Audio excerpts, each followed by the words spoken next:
So much hype has characterized the realms of Zimbabwean arts and culture, with the latest being the unveiling of the Mbuya Nehanda statue, a milestone achievement in the preservation of Zimbabwe's heritage.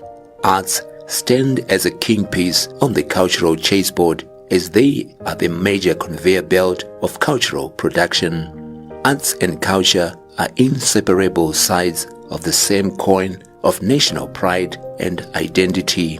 The artist, therefore, is equally important as the bearer of cultural messages. The role of the artist in society is not haphazard, it is defined. So we consult renowned author, versatile performer and cultural advocate Mr. Muchuri to define it. Kana takatarira mudavadi kana kuti vadavadi chijana chavadavadi munharaunda dzavagere kana kuti mumamana avagere kana kuti munyika yavagere muzendereka rose rino vane chijana chokudzidzisa vanhu upenyu, chokuchengetedza tsika namagariro avanhu, chokuchengetedza unyanzvi kana kuti chokuita zvakare tsvakurudzo. Kuti ukatarisa vadavadi basa ravo nderekuita tsvakurudzo. Vaita tsvakurudzo ndopaunozoona tsvakurudzo dziya dzakubuda kari kambo, tsvakurudzo dziya zvabuda mutsvakurudzo dzavo zvakubuda chiri chivezwa, zvabuda mutsvakurudzo dzavo zvakubuda iri nduri, zvabuda mutsvakurudzo dzavo zvakubuda iri bhuku rouvara nomwe, zvabuda mutsvakurudzo dzavo unoona zvakare zvakubuda dziri tsumu, nokuti ndo chijana chavo.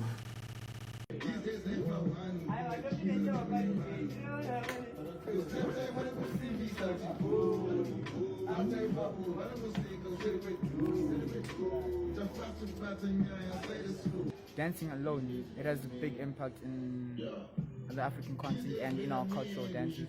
And for the future of African dancing and traditional dancing, to be specific, into the culture, moving into the culture, it's actually a great thing because it's more like you're going back to the basics of which everybody knew. You know, the basics that everybody grew up with, everybody grew up listening to. You know, it's kind of, it brings everybody together. No matter how far-fetched you are, you know, if you're African and someone starts to play something like the drums or something like that, and as a dancer you move to it, you know, it actually brings everybody closer together. So like the traditional ways, they are actually good in actually making everything move forward. Sadly, the situation on the ground presents celebration of African culture in arts as a mere facade. The arts landscape has undergone rapid transformation over the years due to foreign influences that have been prevalent on Zimbabwe since independence. Clearly an increase in unethical conduct by our young artists and so on. But again, it's understandable, although not excusable. It's understandable because of the international influences on us. Influence from South Africa, influence from the United States of America, from the West Indies, Jamaica, for example, the Rastafarians, ever since Bob Marley came to Zimbabwe at independence, they seem to be around, still coming. They seem to like Zimbabwe so much, and that has an influence on our young people, because these people bring in the habits which they're accustomed to from abroad. Everybody knows that Rastafarians take ganja, as they call it, and our young people tend to follow this, the long hair as well as the actual smoking. They tend to follow that. That's unfortunate. The mass media has also propelled cultural erosion by celebrating foreign cultures, which then has dealt a heavy blow on the cultural heritage of the African, who now deems himself insufficient if he does not represent Western notions of the ideal. Some artists, they are socialized. Their rise to prominence is probably is mainly based on Facebook and WhatsApp, which can play a major role than print media. But sometimes you cannot access the paper. Sometimes you can miss a television program. But what is launched on the Facebook, even tomorrow you can access it. As long as you look for it, you can get it. The social media is something that we cannot deny its impact on promoting social erosion. Of course, the social media is denigrating our social values. Us as journalists, we have really helped in eroding our culture this way. We tend to write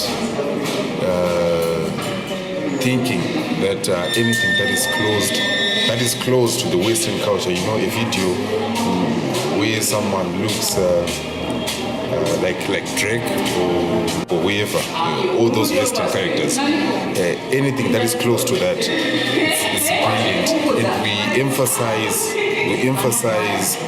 emphasize our time and energy on such content while ignoring,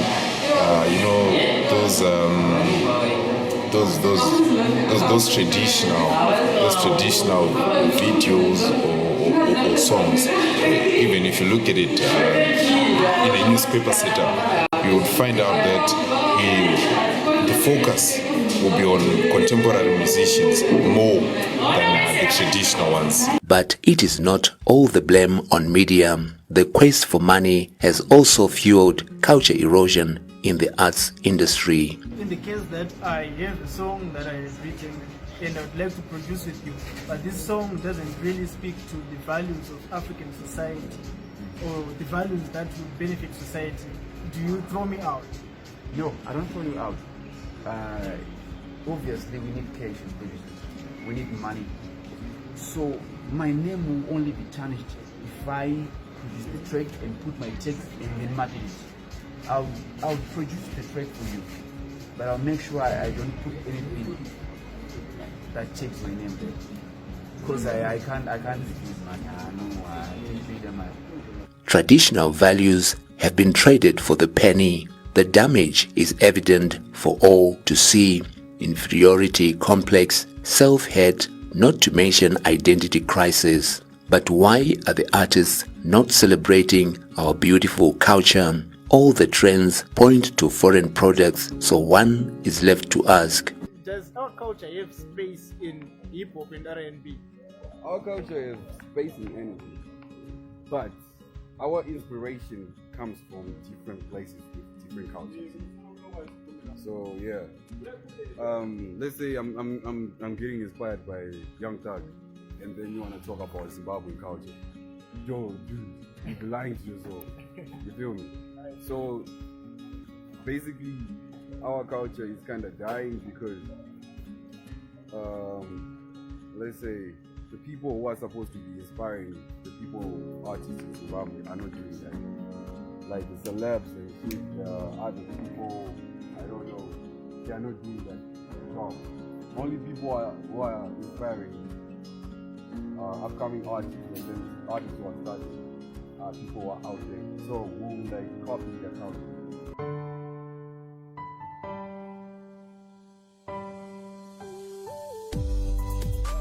On a personal level, I've done a lot to try to encourage the artists to appreciate local culture. I always give my speeches, my seminars, and even here in the studio, when I record people, my sessions always end up at my seminars. I'll be talking to artists. And I always tell them the disadvantages of copying other people. I always tell them the disadvantages of trying to sound Jamaican, American, Nigerian, South African, or anything else that is not you. So the future is very bright because we have got a number of youths who have not been brainwashed to feel ashamed of our culture. It is left to the ears that hear to hear.